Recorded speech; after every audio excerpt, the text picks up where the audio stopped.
Triple R news Telangana. ఆరుగాలం కష్టించి పండించిన పంట చేతికొచ్చే సమయానికి వడగళ్ల వానతో కండ్ల ముందే నీళ్ల పాలు కావడంతో రైతన్న కన్నీటి పర్యంతమయ్యారు. విషయాన్ని తెలుసుకున్న ఆయా పార్టీల నేతలు పర్యటించి రైతులను ఓదార్చి నష్టపరిహారం వచ్చేందుకు కృషి చేస్తామని రైతులకు భరోసా కల్పించారు. నిజామాబాద్ జిల్లా దర్పల్లి మండలం మద్దుల్ తాండా, వాడి, గుడితాండా, దర్పల్లి గ్రామాల్లో నిన్న సాయంత్రం కురిసిన వడగళ్ల వానకు వరి, మొక్కజొన్న, కూరగాయ పంటలు దెబ్బతినగా విషయాన్ని తెలుసుకున్న తర్వాత బీజేపీ జిల్లా అధ్యక్షులు దినేష్ కులాచారి మండల నాయకులతో కలిసి క్షేత్రస్థాయిలో అన్ని గ్రామాల్లో పర్యటించారు. దెబ్బతిన్న పంటలను పరిశీలించి రైతులను ఓదార్చారు. సందర్భంగా ఆయన మాట్లాడుతూ వర్షాలు కురవక భూగర్భ జలాలు అడుగంటి వందలాది ఎకరాల పంటలు ఎండిపోగా ఉన్న కాస్త పంటను కాపాడుకుంటున్న రైతులకు వడగళ్ల వాన నిండా ముంచిందని ఆయన ఆవేదన వ్యక్తం చేశారు. ముఖ్యమంత్రి నిజామాబాద్ జిల్లా దర్పల్లి, సిరికొండ మండలాలను కరువు ప్రాంతాలుగా ప్రకటించి రైతులను ఆదుకోవాలని ఆయన కోరారు. కార్యక్రమంలో మండల అధ్యక్షులు జిర్రా మైపాల్ మరియు నాయకులు, కార్యకర్తలు తదితరులు పాల్గొన్నారు. ట్రిపుల్ ఆర్ న్యూస్ ప్రతినిధి సురేందర్, మండలం దర్పల్లి, జిల్లా నిజామాబాద్.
ఎన్ని ఎకరాలు వేసినావు? 3 ఎకరాలా?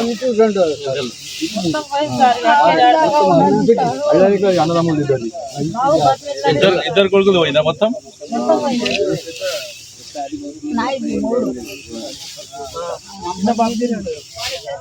5 ఎకరాలు. తనది సిద్ధాయిపేట నడిపోయిన తనది 3 ఎకరాలు.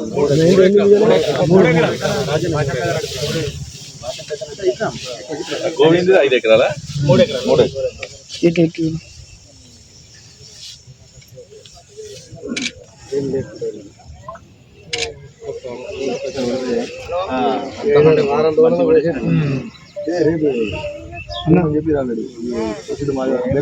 కళ్యాణ్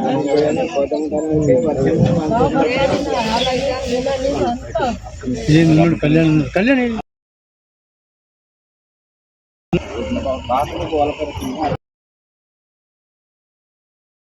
భూపతనా లో అకాల వర్షాలు, రాళ్ల వర్షాలు, ఈ వర్షాలకు రైతన్న మొన్నటిదాకానేమో పొలాన్ని ఎట్లా వారించుకోవాలని చెప్పి బాధతోనుండే, ఇవాళనేమో ఉన్న పొలాన్ని ఎట్లా కాపాడుకోవాలని చెప్పి ఆశతో చూస్తున్నాడు. మొన్నటిదాకా ఆకాశం నుంచి ఏమన్నా 4 చిరుకలు పడితే 4 గింజలు పడుతాయేమో అని చూస్తుండు. ఇప్పుడు 4 రాళ్ళు పడి ఉన్న పంట నష్టపోతున్నాడు. రైతు పరిస్థితి చూస్తే చాలా ఘోరంగా ఉంది. నేను జిల్లా యంత్రాంగం ఇంతకుముందే కలెక్టర్ గారితో మాట్లాడాను. అయ్యా కలెక్టర్ గారు, మరొకసారి విజ్ఞప్తి చేస్తున్నా, ఈ రైతులను ఆదుకునేందుకు ఏ రకంగా చర్యలు తీసుకుంటారో, అలాగే నేను ముఖ్యమంత్రి రేవంత్ రెడ్డి గారికి చెప్తున్నా, నిన్ననే 3,04,000 కోట్ల బడ్జెట్ ఏదో బడ్జెట్ పెట్టినా అని చెప్పావు. ఈ 3,04,000 కోట్ల బడ్జెట్తోని ఎవరి కడుపు నిండుతుందో నాకు తెలియదు, కానీ 6 నెలలు కష్టపడి ఆ తల్లి ఏడుస్తుంటే, ఆ తల్లి ఇప్పుడు పట్టుకొని ఏడుస్తుంటే నిజంగా కూడా కళ్ళకి నీళ్ళు వచ్చినాయి. ఎండుకపోయి ఒక దిక్కేమో రైతు అట్లా గోస ఏడుస్తున్నాడు. ఏదో 4 గింజలు పండినాయి, ఈసారి పంట చేతికొచ్చింది, ఇంట్లో కడుపు నిండా అన్నం తిందాం అని ఆశతో చూసిన ఆ తల్లిని చూసినప్పుడు ఇలా పంట ఆమె వేసిన 3 ఎకరాలకు 3 ఎకరాలు నష్టపోతే ఆమె పడుతున్న బాధ నీ 3,04,000 కోట్ల బడ్జెట్ తీర్చదు. ఎద్దేడ్చిన వ్యవసాయం బాగుపడదని పెద్దలు అంటారు, రైతేసిన రాజ్యం బాగుపడదంటారు. ఈ దరిపెల్లి సిరికొండ మండలంలో ప్రాంతంలో ఉన్న రైతు మొత్తం గత నెల రోజుల నుంచి పెళ్ళిళ్ళైనా ఏదైనా పోకుండా ఈయనే ఉంటున్నాడు. ఇక్కడ పక్కన గోవింద్ పొలం చూసి వచ్చినాం. పాపం ఆయన పంటకో చేతికొచ్చింది కోయాలి, కానీ ఇంట్లో చుట్టం తమ్ముడు ఇదైందని ఆడి కొయ్యొచ్చే లోపల ఇక్కడ పంట నష్టపోయారు. ఇగో ఇది ఇంకో 2 రోజుల కోద్దాం అనుకున్నాడు. ఇది పరిస్థితి. ఎదురుగా 8 రోజుల కోసే పరిస్థితి తనది, సిద్ధాయిపేట తనది, రాజన్నది. అది పరిస్థితి అలానే ఉంది. అడగడ మోహన్ రెడ్డి 6 ఎకరాలు వేస్తే 6 ఎకరాలకు 6 ఎకరాలు ఎండుకపోయిన పరిస్థితి ఉంది. ఇలా రైతు ఏడుస్తున్నారు. ముఖ్యమంత్రి గారు, నేను మిమ్మల్ని అడుగుతున్నాను, రాజకీయాలకు వద్దు, ఎలక్షన్లో ఎవరు ఓటేసుకోవాలో వేటేసుకుంటారు, కానీ నష్టపోయిన రైతుని ఏ రకంగా కాపాడతారు? ముఖ్యంగా ఈ మీదున్న ఇందల్వాయి కానీ, ఇటు దరిపల్లి కానీ, అలాగే సిరికొండ కానీ, ఈ ప్రాంతాన్ని కరువు కింద ప్రకటించి, ఎందుకంటే 80% ఏమో ఎండుకపోయినాయి, మిగిలిన 20% ఏమో కొట్టుకపోయినాయి. ఈ ఘోరమైన పరిస్థితులు రైతున్నాడు. కాబట్టి నేను ప్రభుత్వాన్ని అడుగుతున్నాను, ఇప్పుడు కూడా వెంటనే కలెక్టర్ గారికి ఉత్తరం రాస్తాను, ముఖ్యమంత్రి గారికి కూడా ఉత్తరం రాస్తాం. రైతును ఆదుకునే విధంగా చర్యలు తీసుకోరు తప్ప కాలయాపన చేసే విధంగా కాదు. ఇది రాజకీయాల కోసం కాదు, ఇది రైతును కాపాడేందుకోసం. ఎందుకంటే ఆయన గిట్ట రేపొద్దున ఎండుకపోయింది, అటు 3 ఎకరాలు ఎండుకపోయింది, పండిన 3 ఎకరాలు కొట్టుకపోయిందని బాధతోని బంద్ చేసిండు అనుకో, తిందామంటే తిండి ఉండదు. మనందరికీ గుర్తుంచుకోవాల్సిన అవసరం ఉంది ఇలా. కాబట్టి బీజేపీ తరఫున మరొక్కసారి డిమాండ్ చేస్తున్నా, బీజేపీ కన్నా ముందు ఈ ప్రాంత బిడ్డగా, ఒక రైతు బిడ్డగా ఆ తల్లి ఆవేదన, తల్లి రోదన చూసిన తర్వాత ఆవేదనతో చెప్తున్నాను, రైతును ఆదుకునేందుకు ముందు రండి. రైతుని ఏ విధంగా కాపాడదాం? ఇలా దగ్గర 100 ఎకరాలు ఈ వాడి మద్దుల తాండ దాటిన తర్వాత సీతాయిపేట పోయే రోడ్ల నుంచి అటు వాడి పెట్రోల్ పంప్ కాడికేంచి, ఆ వన్నాజిపేట కాడికేంచి అటు సీతాయిపేట, తాండా, మళ్ళీ కొండూరు, ఈ ప్రాంతం అంతా కూడా పూర్తిగా రైతులు దెబ్బతిన్నారు. వాళ్ళని ఆదుకునేందుకు ఒకటే కాదు, మామిడి చెట్లు పాపం గుట్టలలో పెట్టుకొని ఏడన్నా ఇది ఉన్న దాంట్లో ఆ తెనుగు ముదిరాజు బిడ్డలు ఆ మామిడి చెట్లు మొత్తం పోయినాయని బాధపడుతున్నారు. ఇలా ఒకటి కాదు, అన్ని రకాలుగా నష్టపోయిన రైతు. కాబట్టి ప్రభుత్వం వెంటనే ఆదుకోవాలని చెప్పి డిమాండ్ చేయడం జరుగుతుంది.